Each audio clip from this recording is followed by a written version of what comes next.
Short tutorial lang to mga lodi. Ito ay ang pagkuha ng free load gamit ang inyong Share It app.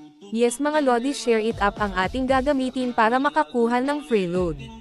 At pag wala ka pang app na Share It, ilalagay ko na lang sa comment section ang link, at pag meron na, kailangan mo lang na i-open ang app.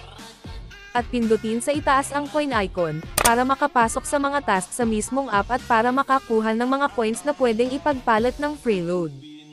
At maglo-loading lang ito ng sandali, antay mo lang na matapos.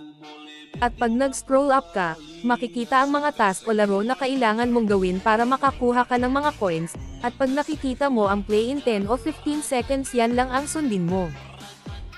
At sa ibaba makikita ang fill in the referral code, kailangan mo lang na ilagay ang code, na makikita mo na ilalagay ko, sundin mo lang ang nasa video, para makakuha ng free points galing sa code ko. Sundin lang ang code na nasa video para makakuha ka ng 24 points. At pag natapos mo nang malagay ang referral code, pindutin lang ang go button. At next mo na gagawin ay mag-scroll down ka, para makabalik sa itaas.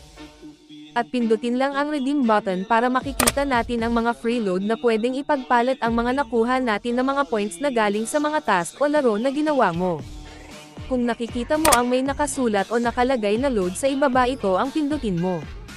At dito nga makikita natin ang mga free load na makukuha natin gamit ang mga points. Pwede kang makakuha 10 free load hanggang sa 100 na free load. At para mas dumami ang mga points mo, kailangan mo lang na mga sign in araw-araw at gawin ang mga task, at pwede rin na invite mo mga kaibigan mo para makakuha ka ng mga points galing sa kanila. At pwede mo ring i-recharge ng diamond sa Mobile Legends ang mga load na makukuha mo. Tingnan lang ang mga video upload ko para malaman mo. Sana nakatulong ang video na ito sa iyo. Pa-like at subscribe lang po mga bi, malaking tulong na sa akin yan.